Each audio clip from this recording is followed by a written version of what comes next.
Imagine the contagious joy of a wedding, music, dancing, and the celebration of new life.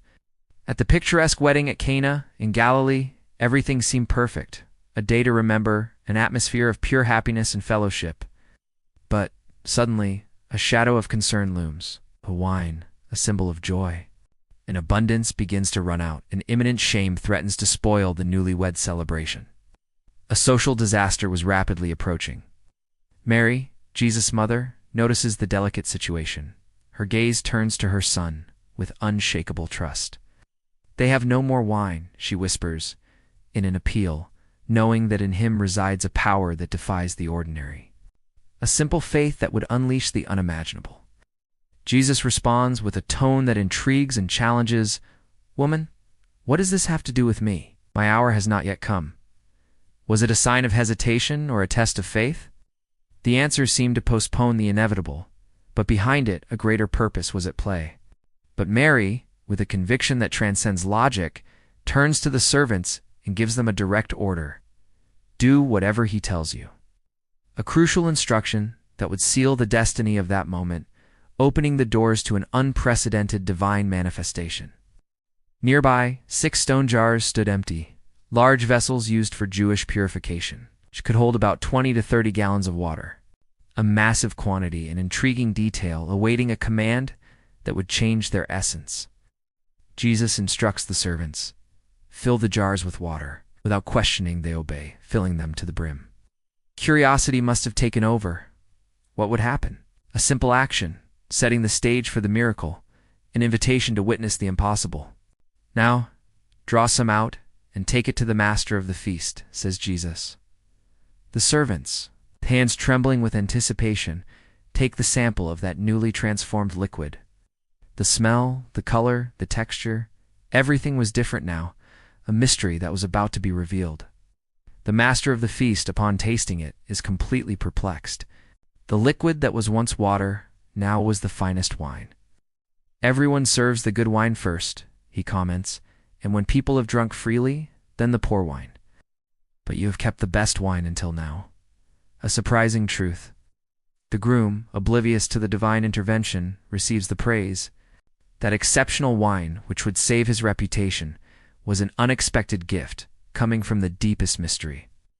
He knew neither the price nor the origin, only the joy of a party that would not be ruined.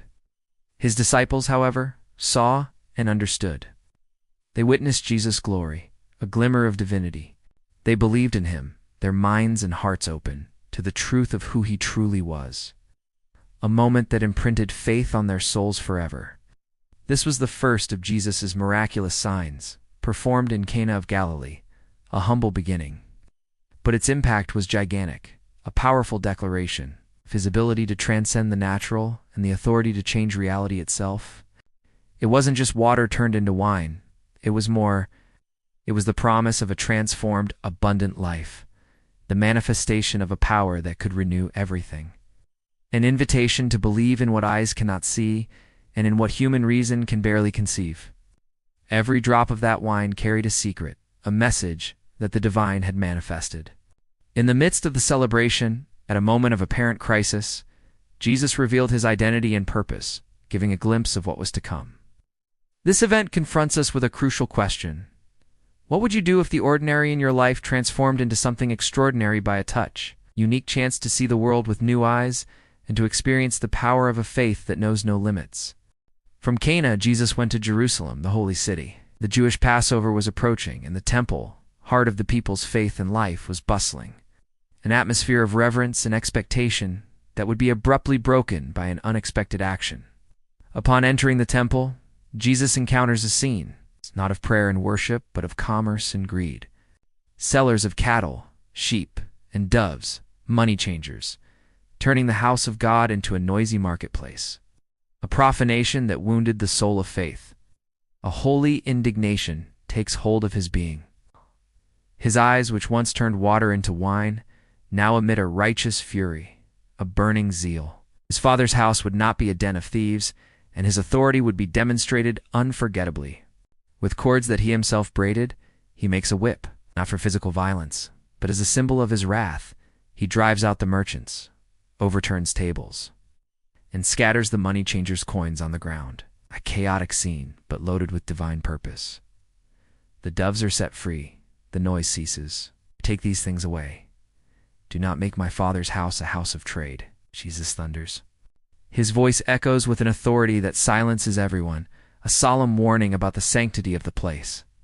Chaos ensues. Fear grips hearts. The religious leaders, astonished and indignant, confront him. What sign do you show us for doing these things?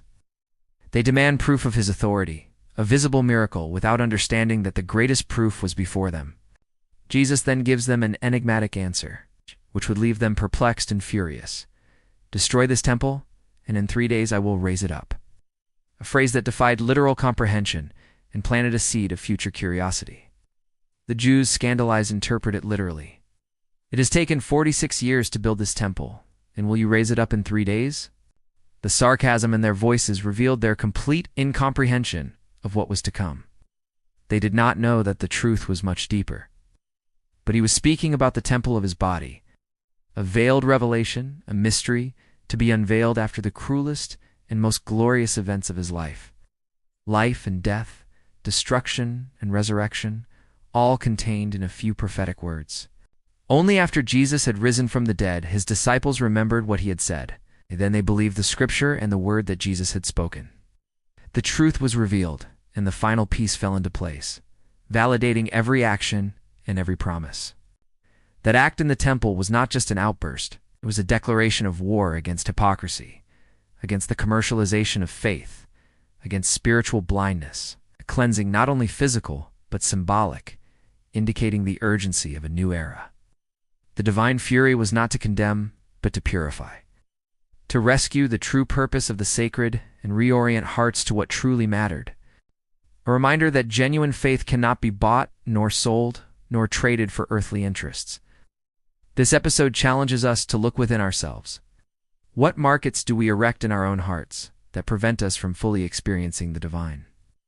Jesus' authority was not limited to Jerusalem, but reaches every life that seeks the truth.